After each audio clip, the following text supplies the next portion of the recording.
네, 오늘 계속해서 킹 데이빗 시리즈입니다. 오늘 9번째 시간 하나님의 은총이라고 하는 제목으로 말씀을 나누도록 하겠습니다.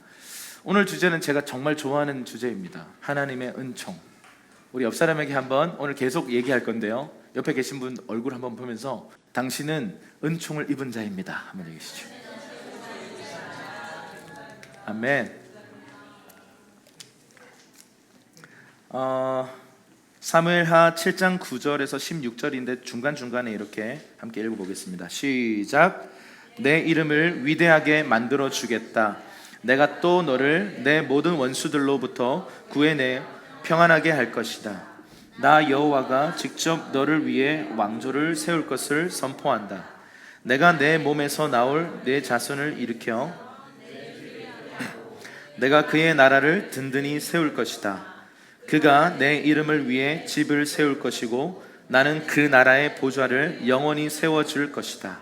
내 집과 내 나라가 내 앞에 영원히 계속될 것이며 내 보좌가 영원히 서 있을 것이다.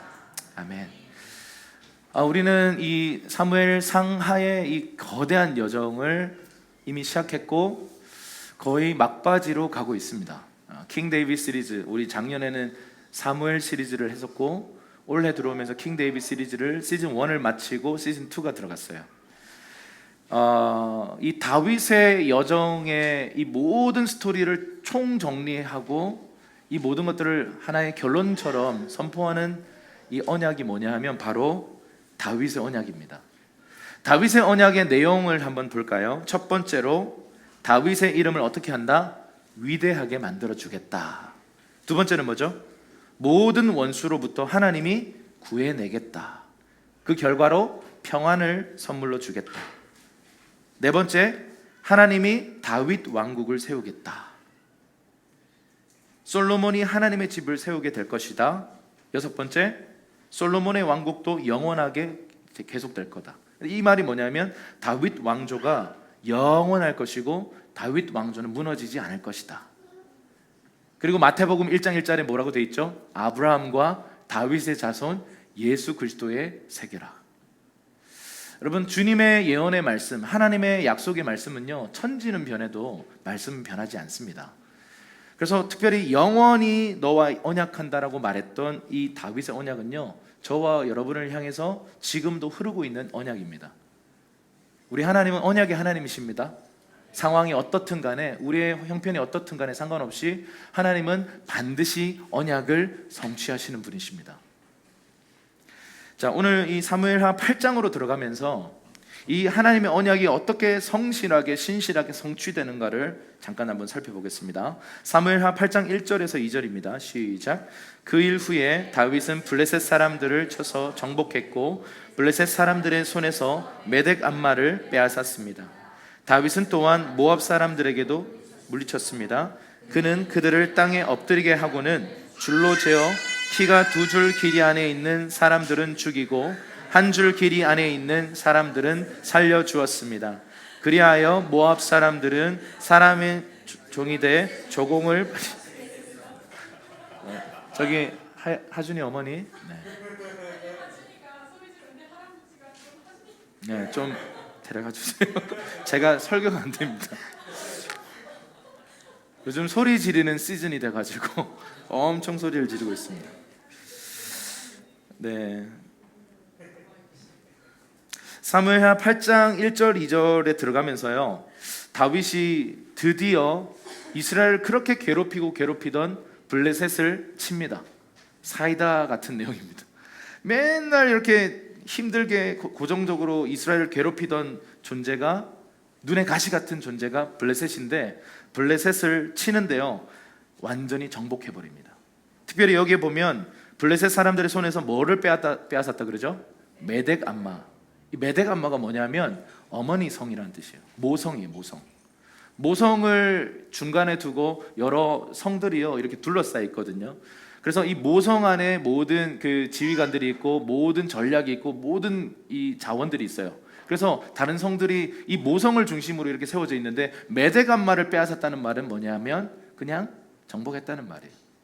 그래서 다윗이 지금 메덱 암마를 빼앗았고 정복했다. 이 말은 블레셋 나라 자체를 완전히 초토화시켰다 이 말입니다. 그리고 모압 사람들도 물리치는데, 이 모압은 여러분 예전에 한번 다룬 적이 있는데 다윗의 조모인 룻의 고향이잖아요. 그러니까 모압을 친다는 말은 이건 사실은 좀 인간적으로는 쉽지 않은 일입니다. 하나님의 대적인 모압, 그런데 내 할머니의 고향일 뿐만 아니라 나도 그 모압에서 도움을 받은 적이 있어요. 그런데 그 모압을 쳐야 하는 다윗의 이 상황입니다. 그런데 다윗이 그것에 연연하지 않고 하나님의 심판이 떨어진 모압을 평정합니다. 자, 3절부터 또 쭉 나가는데요. 한번 읽어볼게요. 시작. 다윗은 또 르홉의 아들 소바 왕 하다데셀이 자기 영토를 되찾기 위해 유프라테스 강을 마병 1700명과 보병 2만 명을 사로잡았는데 그 가운데 전차를 끄는 말 100필만 남기고 나머지 모든 말들은 발의 힘줄을 끊어버렸습니다. 다메섹 사람들이 소바왕 하다데셀을 도우러 오자 다윗은 그들 2만 2천 명을 쓰러뜨렸고 아람의 다메섹 군대를 두나니 아람 사람들도 다윗의 종이 되어 조공을 바쳤습니다. 여호와께서는 다윗이 어디를 가든 승리하게 하셨습니다. 네, 지금 계속되어지는 다윗의 정복 전쟁 가운데 지금 이 모압에 이어서 소바의 왕도 완전 초토화시키고요. 그 뒤에 구체적인 얘기가 나와 있잖아요. 마병 1700명, 보병 2만 명, 전차를 끄는 말 100필만 남기고 모든 말들의 발에 힘줄을 끊었답니다. 이건 어마어마한 정복이 일어났다라는 말이죠. 그리고 여러분 이 표현이 두 번이나 나오는데 모압도 그렇게 되었고 이 소바도 그렇게 되었고 아람의 다메섹도 그렇게 되었는데 다윗의 종들이 돼서 조공을 바치는 신세가 됐어요. 하나님의 은총이 막 부어지는 시즌인 것입니다. 재정적으로 영토, 뭐 어떤 그 지경 이런 모든 것들이요 확장되고 넓어지는 때인 것이죠. 이 하나님의 페이버가 이들에게 막 부어지는 엄청난 일들이 지금 다윗의 여정 속에 풀어지고 있습니다. 그래서 이 언약을 다윗과 언약을 하시고 하나님은 성실하고 신실하게 다윗의 언약을 성취해 가시는데 다윗의 최고 전성기가 된 거죠. 여러분 여기서 우리가 주목하고 싶은 구절은 바로 이 구절입니다. 여호와께서는 다윗이 어디를 가든 승리하게 하셨다라는 것입니다. 다윗이 잘 싸워서 승리했다? 예, 틀린 얘기는 아닙니다. 다윗은요 좋은 용사였어요. 용맹했고 지혜로웠고 담대했습니다. 그런데 다윗이 잘 싸워서 이겼다면 그것은 다윗의 승리죠. 그래서 사실은 다윗이 승리했지만 그 배후에 지난주 계속 얘기하는 것처럼 하나님이 하신 거예요. 하나님이 어디를 가든지 다윗을 승리하게 하셨다라는 것입니다. 오늘 여러분들과 좀 생각해보고 싶은 구절이 바로 이 구절입니다. 지난주도 말씀드렸죠. 인간의 노력이 참 중요하다. 그러나 하나님의 주권이 모든 것을 끌어가신다. 그러면 인간의 노력은 중요하지 않나요? 아니요, 중요합니다. 그런데 우리 인간을 일으키셔서 우리에게 노력을 하게 하시고 소원을 주시고 이 모든 것 또한 하나님의 주권이 끌어가는 역사다. 사실은 본질적으로 하나님이 하신다. 우리 지난주 얘기했습니다. 그런데 여러분, 여호와께서 어디를 가게 하시든 다윗으로부터 승리를 주셨다. 근데 여러분 이 다윗의 입장에서 생각해 보면 하나님 일마다 지금 잘 돼요. 돈이 막 들어와요. 그리고 내 영토가 점점 내 지경이 그걸 사업으로 생각한다면 사업의 확장이 계속 일어나요. 근데 그 사람 안에 어떤 생각이 자리 잡을 수 있을까요? 아, 나 좀 잘하네. 나 좀 괜찮은 사람인 것 같은데.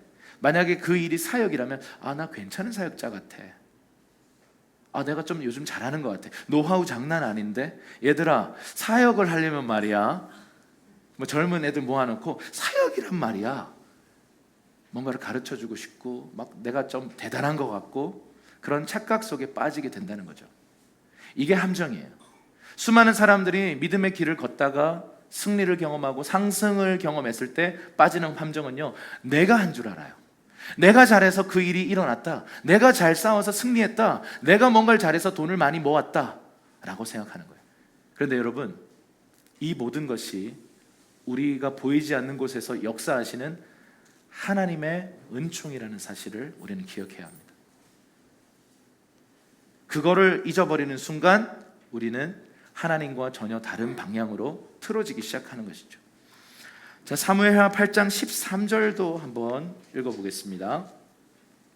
시작. 또한 다윗은 소금 골짜기에서 1만 8천 명의 에돔 사람들을 무찔러 더욱 이름을 떨쳤습니다. 그는 에돔에도 군대를 두되 에돔 온 지역에 두었고 모든 에돔 사람들은 다윗의 종이 되었습니다.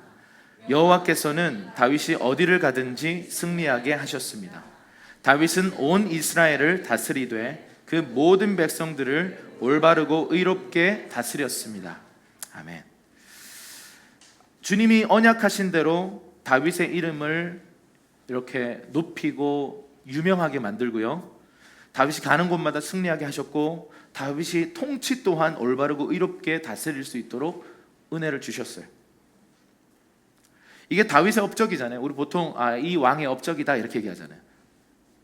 근데 결국 그 사람을 통해 하나님이 하셨다라는 것을 이 사무엘 기자는요 계속 강조하고 있는 거예요. 사람이 한 게 아니라 하나님이 하신 거다. 그래서 조금 있다가 이제 몇 주 후면 다윗의 치욕스러운 그런 모습들도 막 다 적나라하게 오픈해 버려요. 여러분, 이런 죄를 어떻게 오픈하죠? 근데 모든 세대가 읽을 수 있게 성경에다가 기록해 놔버렸어. 그 정도로 사람은 아무것도 아니다. 하나님은 사울과 다윗을 계속 비교하셔서 다윗은 형통케 하시고 사울은 멸망의 길로 이끄셨어요. 근데 다윗이라고 해서 특별한 게 아닌 거예요. 다윗이라고 해서 뭐 그냥 하나님 의지하지 않아도 다 잘 되는 게 아니라 다윗도 아무것도 아닌 거예요. 그러나 다윗을 긍휼히 여기셨을 뿐인 거예요. 다윗을 하나님이 선택하셨을 뿐인 거예요. 다윗이 뭐 잘나서, 다윗이 도덕성이 뛰어나서, 다윗이 더 노력을 많이 해서, 아니요. 하나님께 총애를 입은 것뿐이에요. 그래서 저와 여러분들이 오늘 주목하고 싶은 건 뭐냐면, 인생의 선곡이 무엇인가?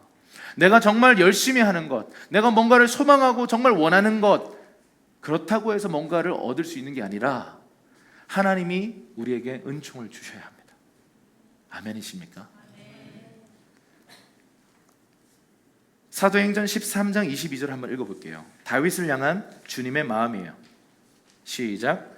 패하시고 다윗을 왕으로 세우시고 증언하여 이르시되 내가 이새의 아들 다윗을 만나니 내 마음에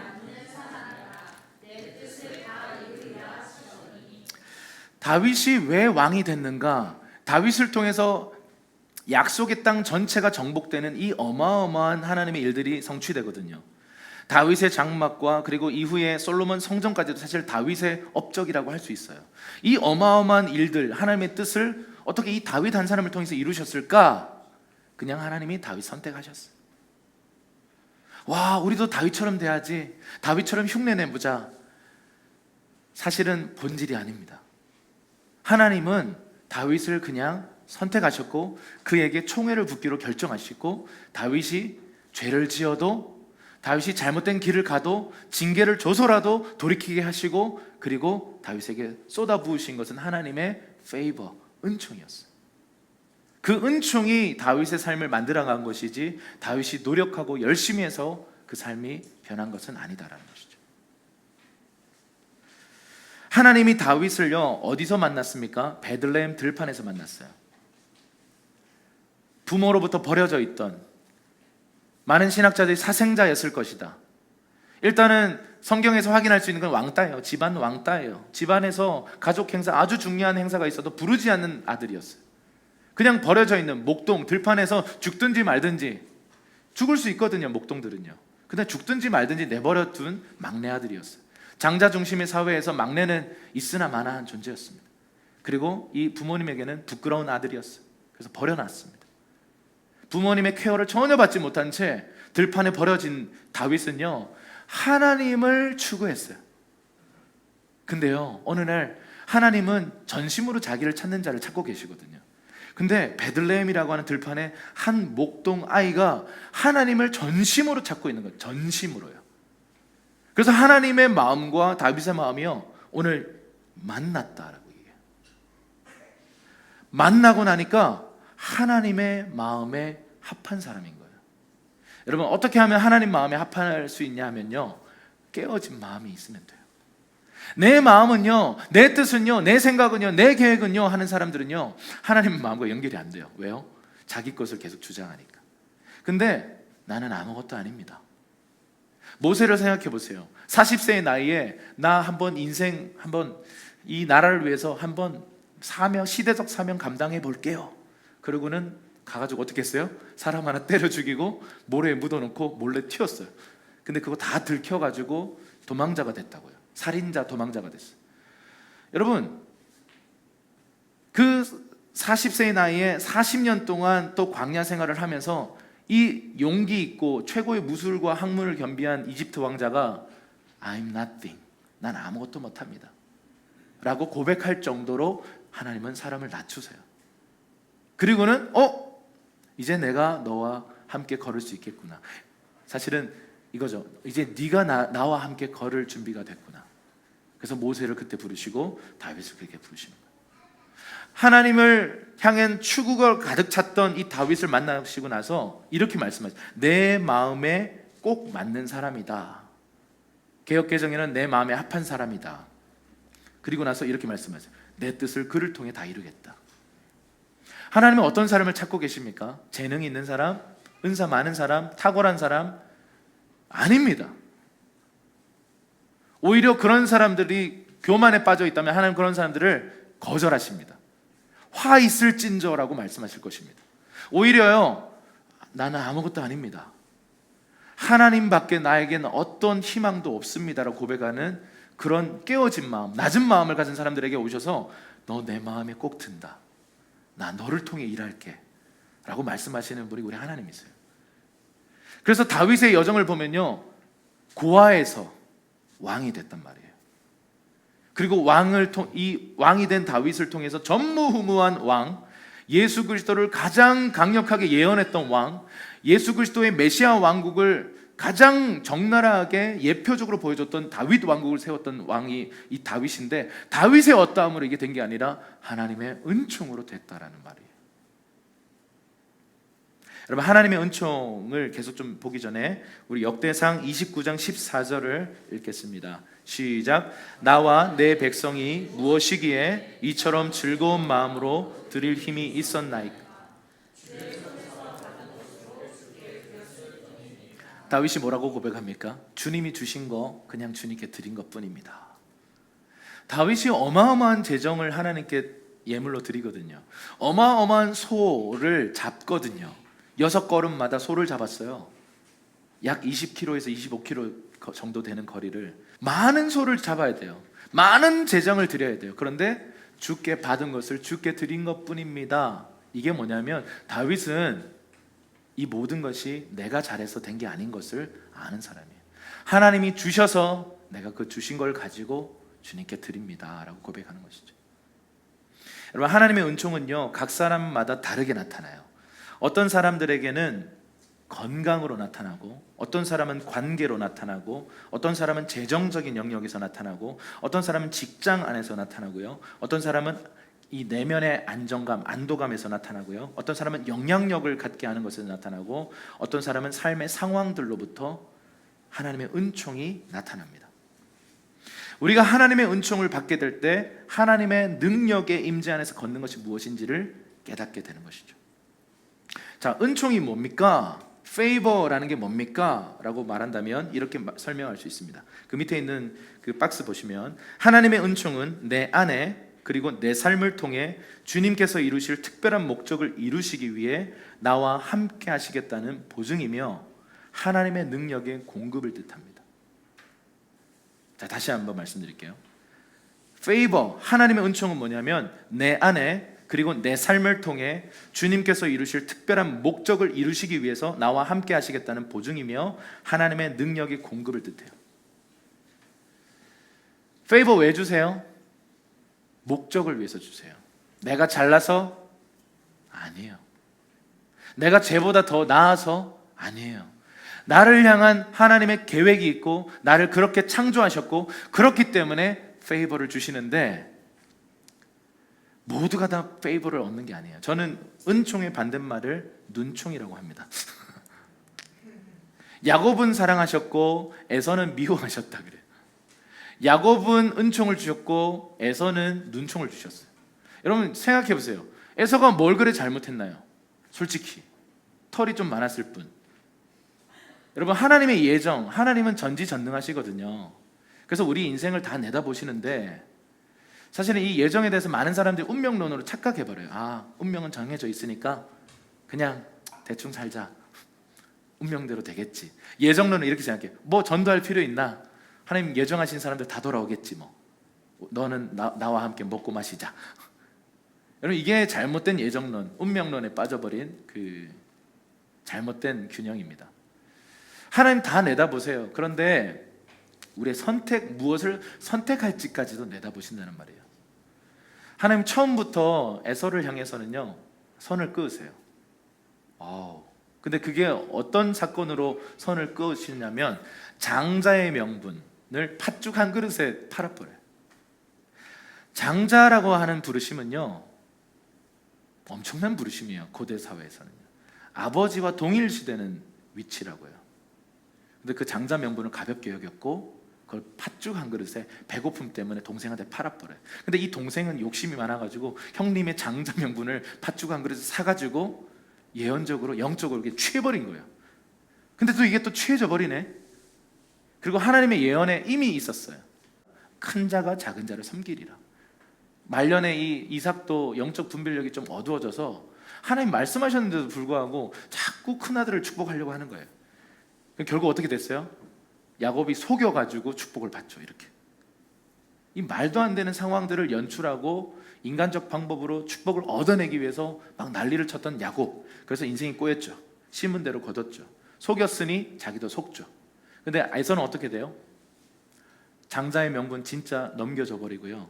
하나님에게서 끊어지는 에돔이라고 하는 하나님의 오늘 다윗이 또 정복하는 심판하는 에돔이라는 나라의 시작점이 된다고요. 하나님의 원수가 돼버려요. 그러니까 하나님은요 긍휼히 여길 자는 긍휼히 여기시고요 그 강팍한 가운데 버려둘 자는 그냥 버려두십니다. 그래서 세상이 왜 이렇게 강박한 줄 아세요? 하나님이 버려두셨기 때문에. 하나님의 긍휼히 여길 자들은 긍휼히 여기세요. 그리고 하나님은 그 사람들을 향한 특별한 계획과 목적을 따라서 그들에게 은총을 주시는데 신약을 살아가는 저와 여러분들은요 우리 모두가 다 예수 믿었다면 엄청난 은총을 입은 자들입니다. 아멘이십니까? 예수 생명이 우리에게 부어져서요 이제 더 이상 심판과 저주가 우리에게서 끊어졌다고요. 질병과 가난과 모든 저주가 이제 우리에게서 끊어졌고 하나님 나라의 생명과 모든 평안들이 이제 우리에게 주어져 있는 은총을 입은 자로 우리에게 선포하고 계세요.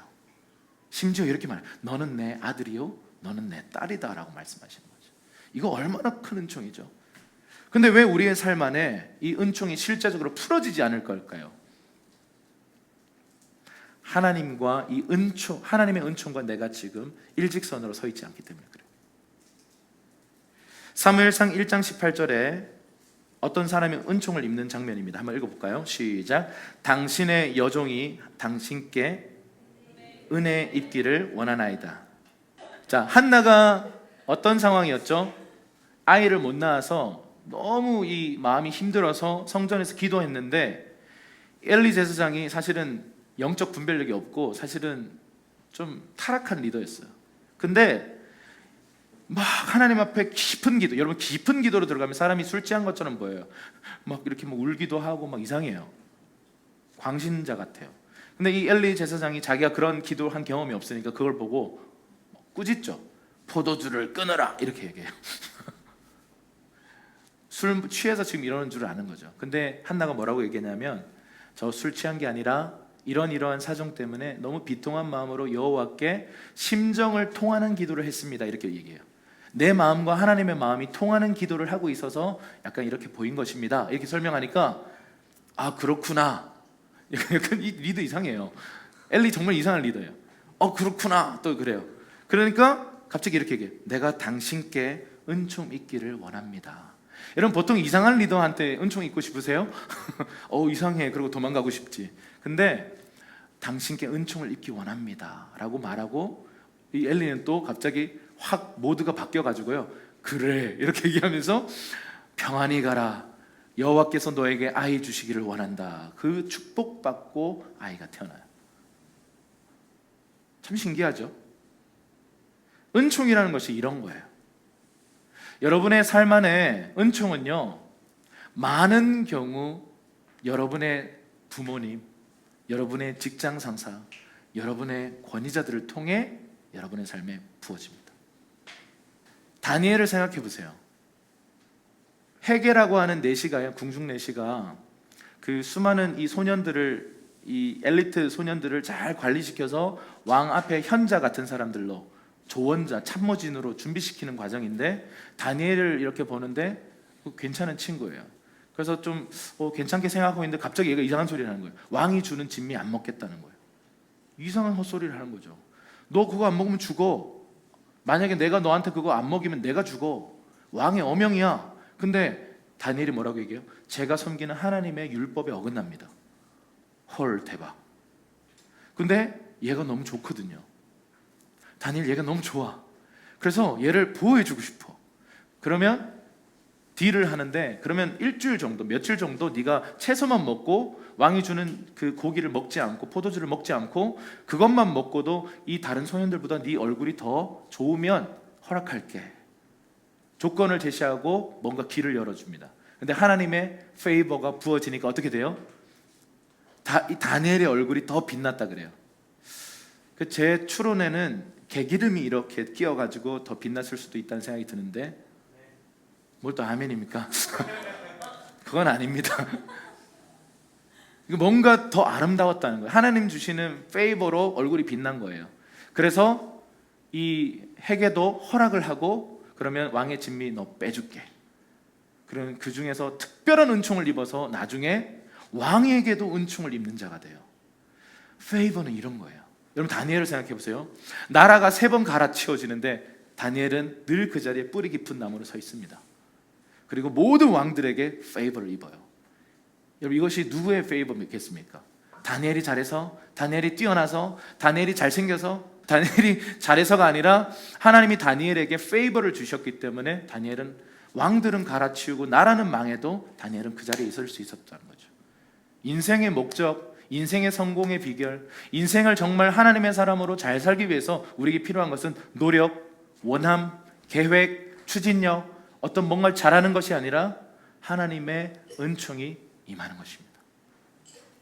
아멘하기 굉장히 좋은 포인트입니다. 사무엘상 16장 22절도 읽어볼게요. 시작. 이새에게 사람을 보내어 이르되 청컨대 다윗으로 내 앞에 모셔 서게 하라. 그가 내게 은총을, 다윗은요 은총을 입은 사람이에요. 사실 처음에는 사울에게도 은총을 입었고 사무엘에게도 은총을 입었고, 가는 곳곳마다 다윗을 사랑하는 사람들이 늘어났죠.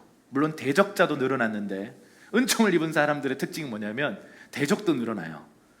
근데 하나님이 보내시는 동력자들, 세우는 자들, 은총을 입는 자들이 점점 늘어나는 거죠. 근데 이거 누가 하는 걸까요? 저 사람 참 대단해. 다윗 정말 성품이 좋은가 봐. 아니요, 다윗 성품 별로 안 좋아요. 다윗 애정 결핍이고 여자 너무 좋아해요. 그리고 나중에 그것 때문에 올무가 걸려서 넘어지잖아요. 완전한 사람이 절대 아닌데 하나님의 은총이 부어진 것입니다. 누가복음 2장 52절입니다. 시작. 예수는 그 지혜와 그 키가 자라가며 하나님과 사람에게 더 사랑스러워 가라. 다르게 다 번역이 되어 있지만요, 결국 이 모든 것의 근원은요 페이버가 부어졌다는 말이에요. 하나님의 페이버가 부어지니까 모든 사람들에게 사랑받고 지도력이 생기고 권위가 부어지고 하나님의 영향력들이 부어진다는 것이죠.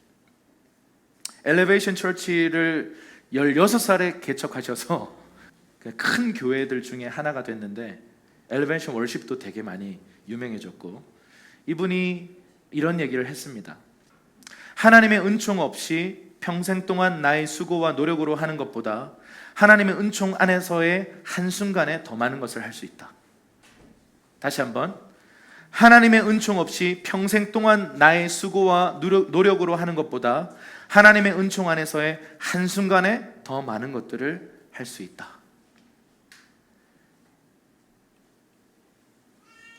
여러분, 은총 속에서 걸어가는 사람들은 달라요.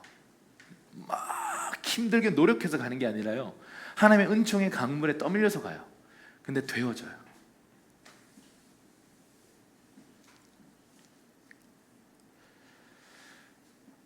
아마 여러분의 삶에도 많은 은총의 경험들이 있을 거고 간증들이 있을 것입니다. 저는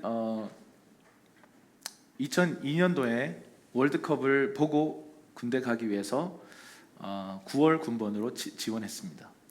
2002년 9월에 입대를 했습니다. 근데 가기 전에 그때 당시에 정말 주님을 정말 사랑했던 것 같아요. 제 인생 중에 주님을 가장 사랑했던 때인 것 같아요. 군대에 가는 것보다 정말 하나님 나라를 막 세워가고 이렇게 하는 것들이 너무 좋았어서 제 마음에 소원이 있었는데, 주님 6주 만에 나오게 해주세요 라고 기도하고 갔어요. 근데 우리 농담처럼 그때 당시에 저희 선교단체 사람들도 너 6주 만에 나올 거야. 그래서 어디서 나오는 근거 없는 그런 말들을 막 하셨어요. 왜냐하면 그때 당시에 저희 담당 목사님이 그런 경험이 있으신 분이셨거든요.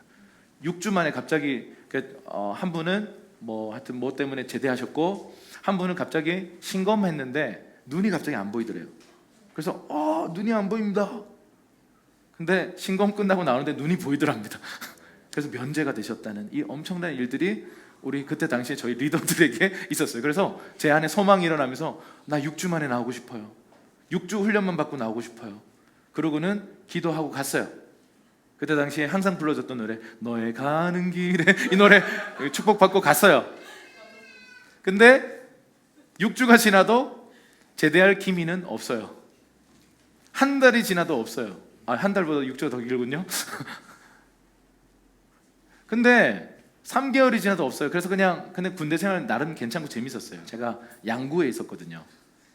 물론 이제 재밌었지는 않았어요. 처음엔 재밌었는데 눈 때문에 너무 고통스러웠는데, 어쨌든 6개월째 되어서 이제 일병을 달기 직전, 이미 일병은 됐는데 아직 달진 않아서 막 설레하는 그때, 어느 날 6개월째 되는 날이었습니다.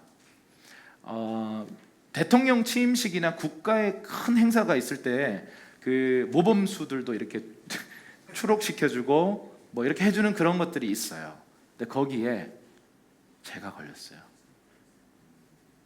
하여튼 설명하기는 되게 어려운 상황인데, 원래 이거 안 빼주는 거라고 하더라고요. 이런 걸 무슨 빼주냐.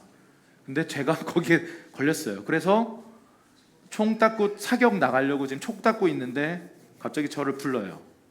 아침 10시쯤 됐어요. 이기루 이병 제대해. 예 하면 안 되거든요. 나도 모르게 예? 제대하라고. 제대 준비해. 꿈만 같았어요. 그때가 6주가 아니라 6개월째였어요. 근데 이게 여러분 그거 아세요? 전방이고 힘든 부대고 이러니까 정이 들어가지고 괜히 또 서운한 거 있죠. 근데 지금 생각하면 그 서운함도 사치였어요. 근데 그때는 되게 서운해가지고 눈물도 막 나고 우리 부대원들이랑 살짝 울고 막 그랬었어요. 우리 막 소대장도 막 울면서 막 정들어가지고 그랬었어요. 근데 사람들한테 군대 얘기를 하면, 저는 이제 6개월만 딱 하고 나왔잖아요. 근데 왜 나오셨죠? 어떻게 나올 수 있었죠? 의가사 제대인데 어디가 아프거나 다치거나 그게 의가사 제대인데, 저는 아무런 이유가 없이 의가사 제대였어요. 그냥 집에 가서 부모님을 잘 도와드려라 라고 하는 이상한 말을 하시더라고요. 그리고는 도와드리지도 않고 막 그때부터 막 예수 이름 때문에 막 쫓아다녔죠. 그렇게 나와서 사실 결혼했고요. 저분을 만났고, 그때 당시에 교회 개척의 멤버로 들어갈 수 있었고, 그래서 어게인 1907이라고 하는 하나님의 어떤 큰 운동에 제가 같이 동참할 수가 있었어요. 나오고 나서 알았어요. 하나님이 이런 목적 때문에 저를 빼셨구나. 설명할 길이 없어요. 그냥 하나님의 은총입니다. 그리고 많은 사람들이요 이런 질문을 해요. 우리 다음 세대 후배들이 어떻게 어노인팅에서 이렇게 하시게 되셨어요? 모르겠어요. 그냥 어느 날 전화가 왔어요. 2007년도에. 그리고 2007년도에 어떤 마음이 들었냐면 이제는 좀 좋은 기타를 하나 사야 될 때가 됐다. 근데 돈이 없네. 그래서 사모님을 보면서 이 기타 되게 좋은 것 같다고 이렇게. 매일 기타 사이트에 들어가서 이거 되게 좋네. 계속 노래를 했어요. 근데 저분이 기도를 하시더니 감동을 받으셔서 왜 한숨을 쉬고 그래? 감동을 받았다. 하나님의 감동을 받으셔서 이렇게 플로잉을 한 거죠. 할렐루야. 근데 제가 사려고 했던 것보다 2배 이상의 가격이 되는 것들을 사라는 마음을 받아서 샀어요. 그걸 딱 사고 딱 받고 얼마 안 돼서 전화가 온 거예요. 저는 막 그냥 무명의 베들레헴 들판에 그냥 널브러져 있던 저를 그냥 갑자기 전화가 와가지고 2007년 예배인도적 컨퍼런스에 예배인도를 하라는 거예요. 예? 저는 사실은 거기에 하고 싶은 생각도 없었어요. 꿈을 안 꿨어요. 왜냐하면 나는 저런 거 할 사람이 아니지. 내가 저런 거 어떻게 하나. 모든 예배인도들 꿈의 무대거든요. 그러니까 근데 하나님이 어느 날 제가 정신 차리고 보니까 막 예배하고 있고 그게 막 음반으로 나오고 있고 제가 곡을 쓰면 다 앨범에 실리는 거예요. 그러니까 이게 뭐지? 수많은 사람들이 한번 앨범에 자기 곡 실고 싶어서요. 근데 그런 사람들이 너무 많은데 저는 또 성격이 또 그런 걸 잘 못해. 근데 곡을 쓰면 그 곡이 어떻게든 실려요. 그래서 사람들이 어떻게 곡이 엄청 많은가 봐요. 아니요, 쓰면 실려요. 그래서 어떻게 그럴 수 있죠? 어떻게 그렇게 하셨어요? 모르겠어요. 하나님의 은총이에요. 그냥 하나님이 저를 그렇게 부르셨고 그 목적을 위해서 그냥 부어주신 거예요. 이걸 알면요 교만해지지 않을 수 있어요. 물론 알아도 좀 교만해지긴 합니다만, 근데 이걸 모르고 내가 한 것 같고 내가 뭔가 잘해서 하는 것 같고 내가 음악성이 좋아서, 아니요. 저보다 음악성 좋은 사람 많고요. 진짜 곡 잘 쓰는 사람 진짜 많아요. 그런데 하나님이 나를 그렇게 부르셨고 창조하셨고 그런 목적을 가지고 계시기 때문에 그런 은총을 부어주시는 거죠. 설명이 불가합니다. 어떻게 그렇게 했죠? 모르겠어요. 그냥 하나님이 주셨어요. 지금 제가 하고 있는 사역들 물론 참 아직도 갈 길이 멀다고 생각하는데 그 갈 길이 먼 그 모든 사역들 이렇게 생각해 보면, 근데 이제 후배들은 어떻게 그렇게 하실 수 있으셨어요? 어떻게 그렇게 하셨어요? 이런저런 이야기를 하는데 모르겠어요. 그냥 하나님이 은총을 주셔서 여기까지 왔어요. 여러분 사실 이 공간에 대한 우리 간증이 있잖아요. 제가 우리 교회에 빚이 없다고 말하면 다 깜짝 놀라요. 저희 가정에도 빚이 없거든요. 약간 저희의 원칙은 빚 찌지 말자, 가급적. 그리고 안 주시면 하지 말자. 근데 하나님의 정말 놀라운, 사실 우리 교회 내에서의 헌금은 사실 그렇게 많지는 않았어요. 아니 우리랑 무슨 상관이 있어서 소식을 또 어떻게 전해 들어서 전혀 모르는 사람들이 몇백만 원씩을 그렇게 다양한 사람들을 통해서 이렇게 받게 해서, 사실 진짜 이거는 설명 불가해요. 그런데 이 방식들이 어떻게 퍼져갔냐면요, 저희 믿음의 아비들, 믿음의 스승들이 제 상황을 알고 기도해 주신 거죠. 그리고는 그분의 지인들에게 말을 하신 거예요. 사실은 그래서 어떤 분들이 그 소식을 듣고 이런 젊은 목회자가 나름대로 목회해 보려고 막 아둥바둥 치는데 재정이 없고 도움이 많이 필요하다는 소식을 듣고 전화가 온 거예요. 수많은 이런 여정들을 지나오면서 어떻게 우리가 이런 걸 갖고 있고 어떻게 우리가 이러한 장소를 얻었고 어떻게 지금 사실 여러분들이 이렇게 함께하고 있는가라고 묻는다면 설명할 길이 없고 그냥 이 한마디를 하는 거예요. 하나님의 은총입니다. 우리를 향한 목적이 있으셔서 여러분을 보내셨고 우리에게 이런 것들을 주셨고, 그래서 지금 조금씩 발견해 가는 건 뭐냐면 우리에게 주신 걸 또 공유하니까 또 다른 단체들도 함께 살아나더라고요. 다음 세대 사역자들 공간이 없어서 사실 공간을 잘 안 내주거든요. 요즘 시대가 사실 이런 고가 장비들을 누가 주겠어요. 근데 이제 이런 고민이 있죠. 우리가 더 그러면 어떻게 우리에게 주신 것들을 하나님께 드리고 주님 말씀하시는 곳에 어떻게 흘려보낼까? 페이버를 주시는 이유는 뭡니까? 목적이 있어요. 그냥 나 혼자 잘 먹고 잘 살고 우리끼리 행복하라? 절대 아닙니다. 다윗에게 페이버를 주신 이유 뭐예요? 그 한 세대를 새롭게 하는 다윗의 목적 때문이었어요. 다윗의 부르심 때문이었어요. 다윗은 다윗의 세대를 일으키기 위한 어마어마한 부르심이 있었기 때문에 다윗에게 은총을 쏟아 부어주신 거지, 다윗 혼자 유명해지고 잘나고 잘 먹고 잘 사는 게 아니었다고요. 다윗은 그 은총을 아는 사람이었고 다윗에 부어진 이 은총을 통해서 하나님 나라를 위해 다 내어드린 사람이었습니다. 그러면 어떻게 은총을 입고 은총 안에서 걸을 수 있습니까? 시편 23편 1절에서 6절 한번 읽어볼까요? 시작. 여호와는 나의 목자시니 내가 부족함이 없으리로다.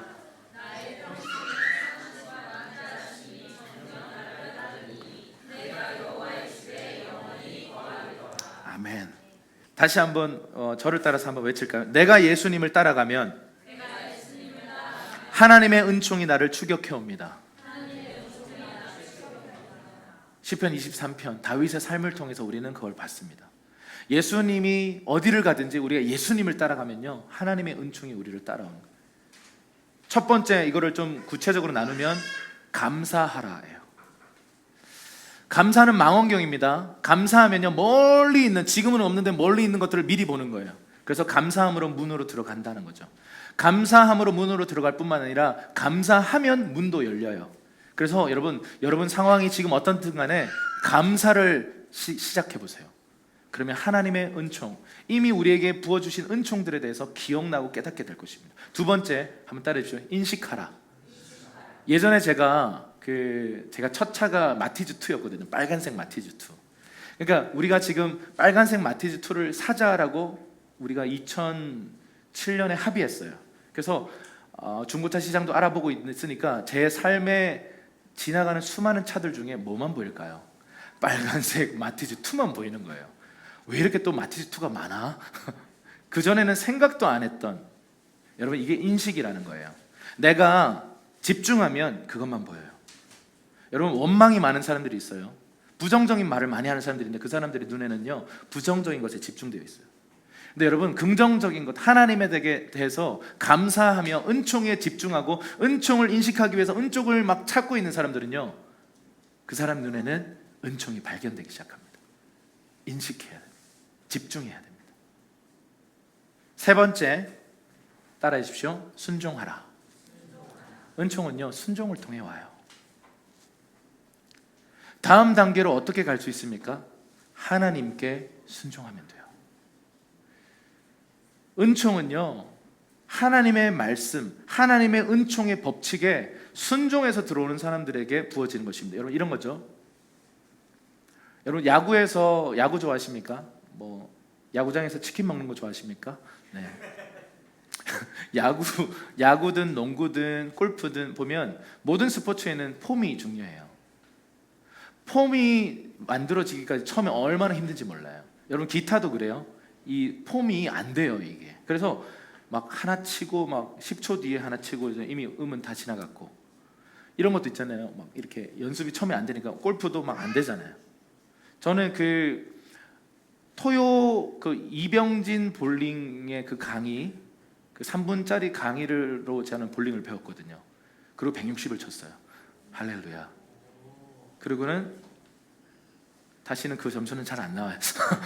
그날 너무 열이 받아가지고요. 할 줄은 모르고, 그러니까 막 여기가 막 너무 아프고, 다음에 갔는데 또 이렇게 다 잘하는데 또 승부욕이 있어가지고 또 막 우리 김 과장이 자꾸 이렇게 자극하고 이래가지고 잘 못하시네 이런 말이 그러니까 막 싫어가지고 토요 볼링 막 3분짜리 계속 보면서 여기서 힘을 빼서 굴리는 거구나, 던지는 게 아니구나 이러면서 그대로 했거든요. 근데 그 폼이 만들어지기까지가 너무 어려워요. 그날은 정말 160 몇 점이 나왔어요. 그래서 우와 기적이다 그랬는데 다음부터 안 나오더라고요. 왜? 폼이 자꾸 흐트러져요. 여러분 모든 스포츠가 폼을 만드는 데까지가 굉장히 힘들어요. 타격 폼도요. 이승엽이 은퇴하기 직전까지 매일 타격 연습을 했대요. 왜? 폼이 흐트러질까 봐. 순종의 걸음을 걸어가는 삶은요 결코 쉽지 않습니다. 은총을 따라가는 삶, 은총을 입는 삶 쉽다라고 말씀드리고 싶지 않아요.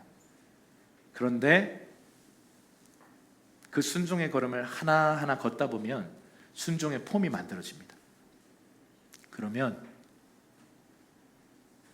하나님의 페이버가 그 사람에게 머물게 되고 나의 노력이 아니라 내가 하나님의 은혜에 감사하고 하나님의 은총에 집중해서 그것을 인식하기 시작하고 그 하나님께 순종하기 시작할 때 그 사람의 삶에 은총이 쏟아부어지는, 목자이신 주님을 따라가기만 했는데 은총이 나를 추격해 왔습니다.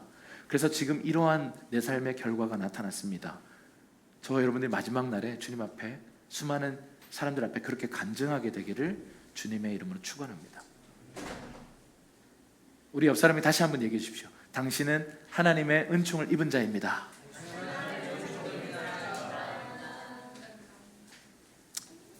그래서 이런 질문을 이따가 좀 함께 나눴으면 좋겠어요.